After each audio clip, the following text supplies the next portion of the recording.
What's going on, y'all? I know it's been a while on the videos and wanted to give a little bit of a portfolio update. So the reason I haven't been making the videos that y'all like, that y'all want to see, like fixing up stuff, is I've been getting everything kind of stabilized and refinancing and trying to move on, from the next, from one deal to the next. So the last two deals I got back in October, I got them fixed up, got them pretty much stabilized and refinanced one of them a few months ago.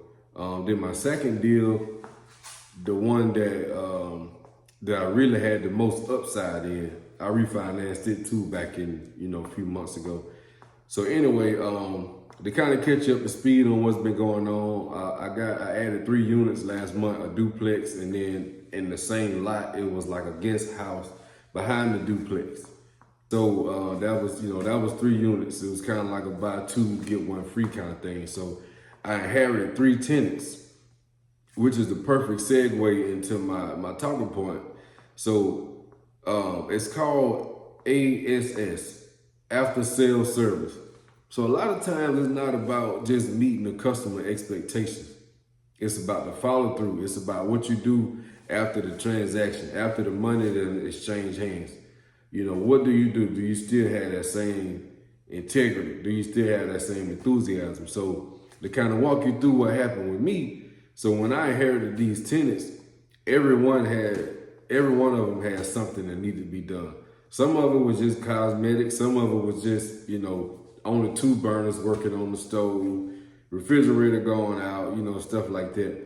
Then I had to deal with my insurance company want to give me, a certain amount of days to get siding put on the back of the duplex, which is understandable. But so anyway, I put all this work in before I even collected a penny from any of these people. Got the siding put on, got a couple windows fixed. The lady that's in the guest house in the back, she said she wanted a water hose outside, so we added a spigot outside. But the highlight of it all was I had a Guatemalan couple that was renting one side of the duplex. And when I touched base with, once I took over from the old owner, I touched base with all of them just to kind of see like, hey, is there anything that you need done, any type of maintenance, stuff going on. So he told me that only two burners worked on the stove and his refrigerator went out. So he sent me a picture of like a little deep freezer that he had bought, one you could buy for a couple $100. And I remember going in there when I went and looked at it back in like May, June, something like that. It was either early June, late May, I can't really remember.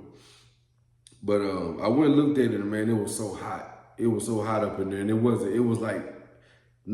was like late morning, like 10:30, 11 o'clock. And I remember thinking like, man, I remember them days, man, like where it feel better outside than it do in the house, because of that whole greenhouse effect thing. Like the heat go in, but it don't come out. And so, man, I remember it just took me back to when I used to, and I was sitting on my grandma's porch in the summer. And, she had that tin roof and there wasn't no insulation in the house. And we had that one unit in the living room window that was supposed to cool the whole house. And you literally had to stand right in front of it. So it took me back to them days. And I said, man, if I got anything to do with it, I'm going to make sure they get at least a window unit, eventually I might end up putting like a mini split, like a 3-zone mini split in there. But I said, man, if I got anything, if I do end up getting it, I'm gonna make sure, them people is comfortable in there. Cause it's, the guy, he work all day and his wife is there all day up in that heat. And so it's all about the follow through. It's all about the customer service. The customer is the number one thing. That's one thing you learn from them big box companies, Home Depot, Lowe's, Walmart. If you go buy a lawnmower from Walmart and you go home and use it and you don't like it, you can go to Walmart and take that lawnmower back and get your money back. It ain't nothing personal. A lot of times people mix personal and business. It ain't never personal. It's just business. It ain't never personal. So,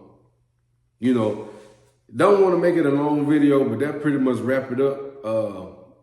It's all about after sales service, the follow through. It's about the integrity. And, when you treat people like family. Be firm, but be fair. And treat people like family. The owner ended up having three other bids on that duplex and that guest house that was higher than mine. But we actually met and talked and made a connection. And I think that's why they decided to accept my offer. Even though I offered to let him keep the security deposit. I said, I offered him the listing price.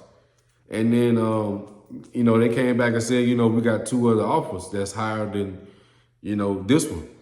So I said, man, I'm gonna hold firm on my offer, but you can keep the security deposit. So, we end up coming up with a number, and I end up being able to get the security deposit from the old owner. But it's just the little things, man.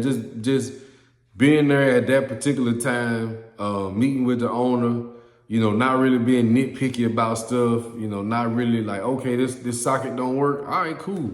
Okay, there ain't no water hose over here. All right, cool, But what I did like about it though was it's metered separately. So everybody got their own light bill, everybody got their own water meter. Then one side of the duplex is central air and heat.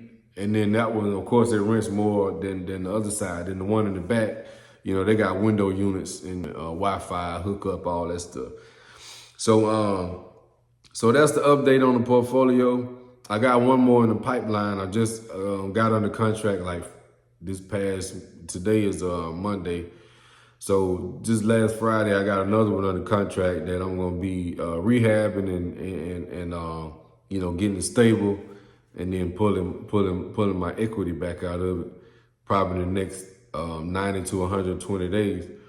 So, I'm just starting to learn about all of these other tax codes and stuff, this short-term rental stuff, this, tax code 179 about the 6,000 pound vehicle. So I'm still kind of a beginner when it comes to this tax stuff because, I always thought you just go to work, you pay your taxes, but I thought to myself today, I said, if my biggest expense, if I'm a W-2 worker, I still work a regular, I still work. And if my biggest expense is taxes, I need to figure out how to offset that. If my biggest expense, think about it, if you make $100,000 a year, and you paying $30,000 in taxes. So that means you paying more in taxes than you paying to keep a roof over your head. You paying more in taxes than you paying for transportation and keeping a roof over your head combined, right? If your housing is supposed to be 25% of your gross income, transportation is supposed to be 10% of your gross income. That's just kind of these rule of thumbs, right? So you paying just as much you paying for housing and transportation and taxes. So your biggest expense is gonna be taxes once you get to a certain, point. So I figured since that's my biggest expense, maybe let me try to dive in and really sink my teeth in this and figure out how to offset these taxes. So I've been looking at all these tax codes. I got an appointment with a CPA in the morning. I've been looking into all this short-term rental and 6,000 pound vehicle, all that stuff. So the tax part of it, I'm still learning. But this buying and fixing and rehabbing and harvesting equity and moving on to the next, I got that pretty dialed in. So that's the update on the portfolio. Remember, after sales service, it's all about the follow through and treat these people like family. And remember, it ain't never nothing personal. Home Depot don't ban you if you go buy something from Lowe's. It's just business. It ain't never personal. Peace out.